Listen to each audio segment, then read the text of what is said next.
Hey guys, welcome back to my channel. Today's tutorial is going to be on the NATASHA Denona Tropic palette.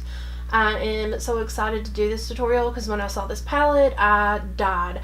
When I looked at it, I immediately saw a multitude of looks that I wanted to do with it. But for today's look, I really wanted to go with a very blue look because all of the packaging is this beautiful, like summery blue shade that made me so excited about the warm weather coming. If this is your first time tuning into my channel, my name is Angelique. Welcome, and I hope you stick around to see how I did this look with the NATASHA Denona Tropic palette. So let's just go right ahead and get started.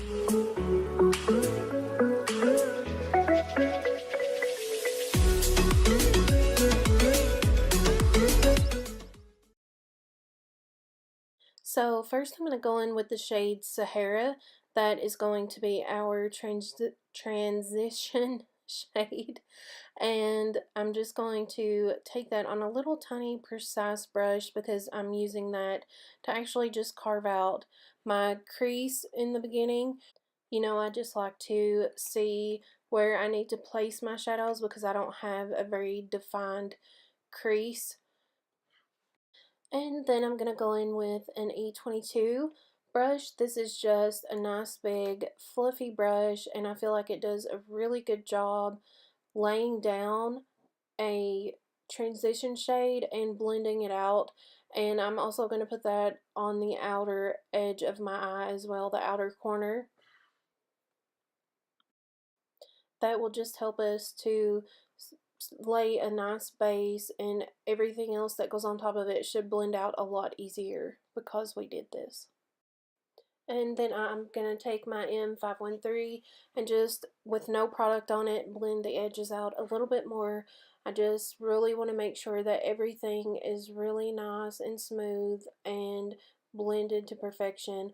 Then I'm going to go in with the shadow shields, and I'm going to place that under my eye so that it kind of follows the natural curve of my lower lash line.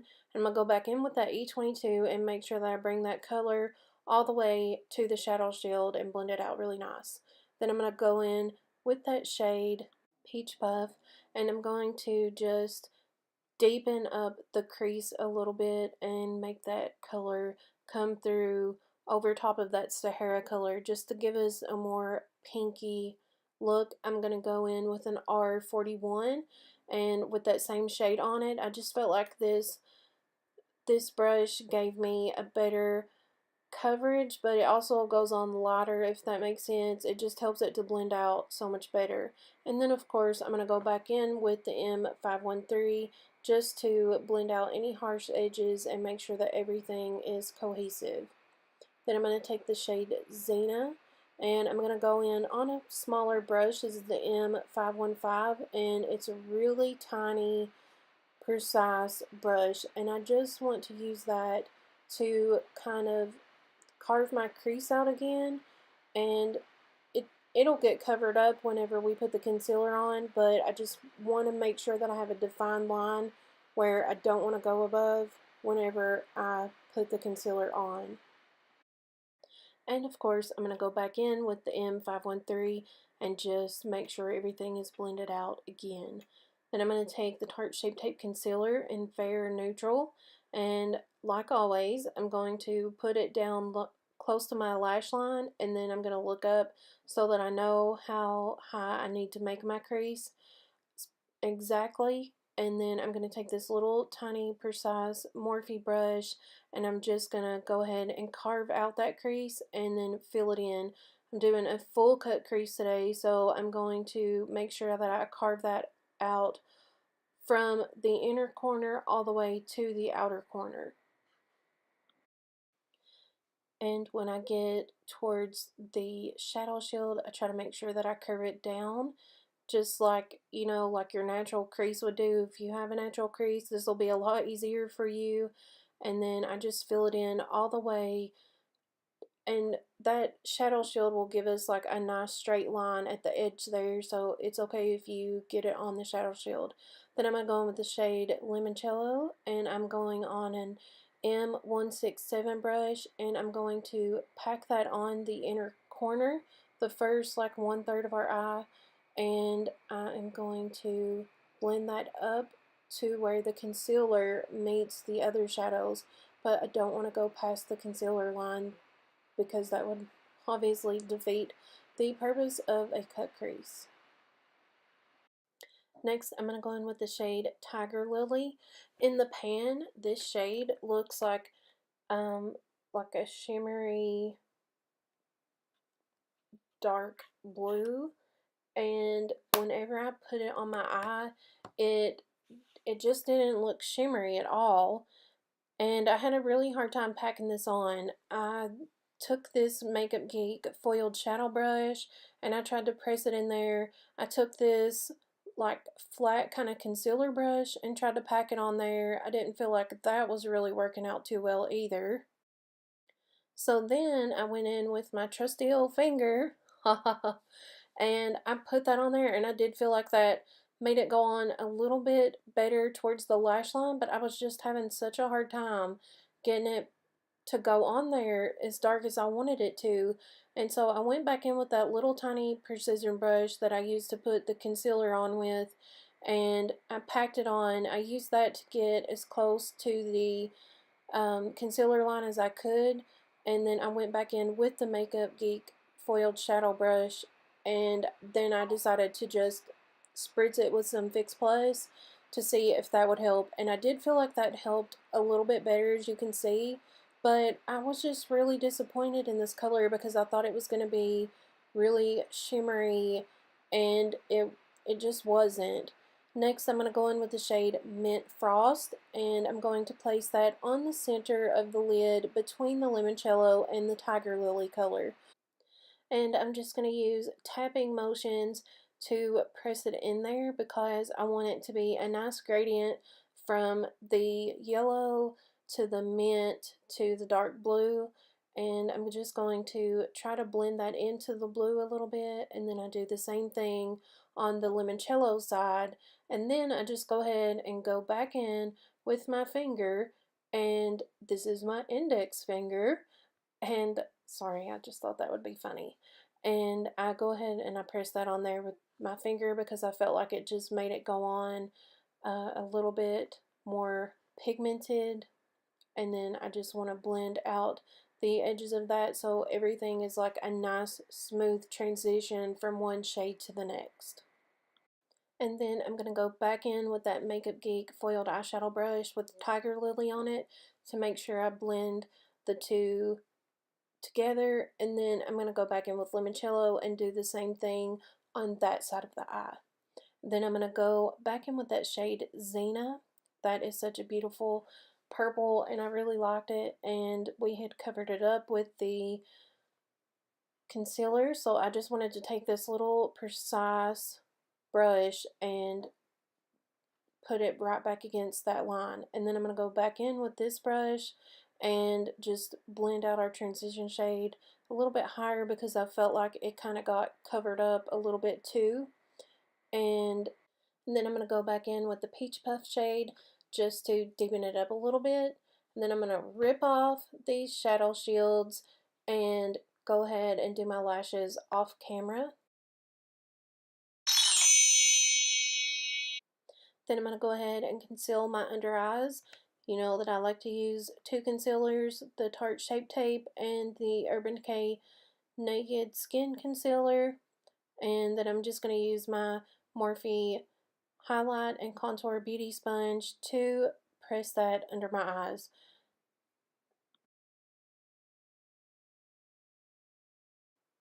Then I'm going to go in with the RCMA translucent powder, and I'm going to press that in to set my under eyes.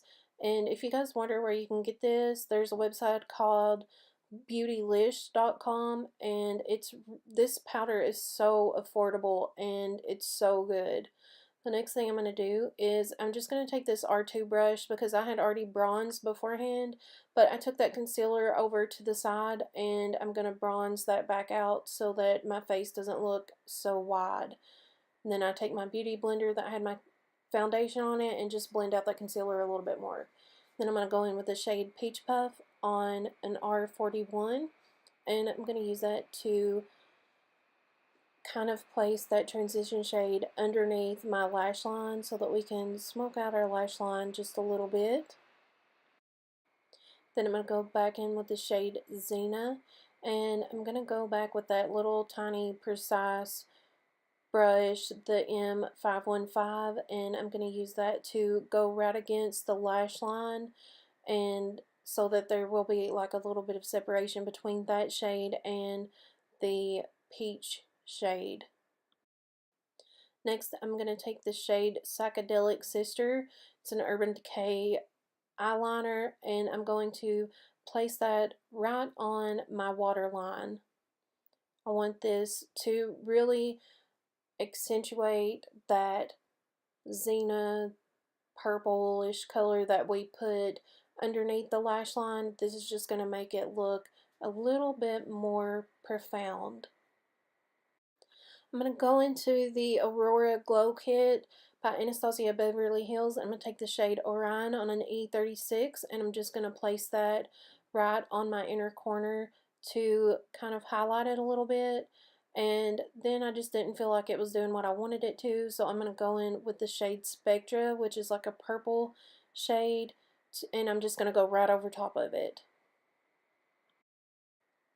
Next, I'm going to use the ABHxAMREZY Highlighter to highlight my brow bone, and then actually just go ahead and take that, a little bit of it, and put it on my inner corners as well. I felt like that just really made it brighten up a lot, and if you want to just use that shade and not the other two, then that would be perfectly fine. And then I'm going to take this E8 brush, and of course I'm going to highlight my cheekbones. And I'm telling you, like, look how nice this highlighter goes on. I mean, this is not like my camera settings or anything. Like, it is that blinding. It is that wet looking in person. It's just such a nice highlighter. It's one of my favorites right now. I have a hard time even using anything else because I love this one so much.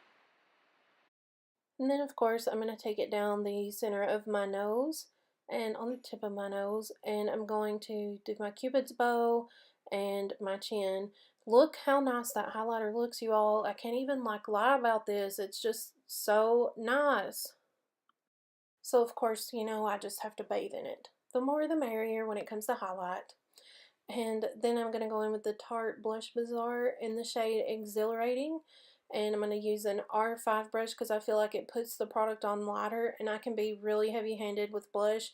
Even though this is like a nice brush to put it on lighter, I still go heavy-handed with it. So anyways, I'm going to go in with the shade Charm, and this is a Velvet Liquid Lipstick by Kylie Cosmetics, and this is one of my favorite nude shades. It's just, I feel like it complements almost anything, and I wanted, you know, a fairly light lip to go with this eye look since it's so dramatic. Then last but not least, of course, I'm going to set my face with some Urban Decay De-Slick Setting Spray. So that concludes my tutorial on this look using the NATASHA Denona Tropic palette. I love the palette, but I'm extremely disappointed in the shade Tiger Lily. I just felt like it was really hard to apply. I tried it several different ways. I tried several different types of brushes. I tried to use my finger. I tried to use Fix Plus, and I felt like it really took a lot of work and a lot of time to build that shade up. So that's the only one that I'm disappointed in so far. When I look at this palette, I see a multitude of looks that I would like to do with it, so I'm gonna try to do some more and use the shades that I didn't use this time and see what I think about those, and I will let you guys know. So thank you guys for watching this video. Please don't forget to subscribe to my channel, and I'll see you guys next time.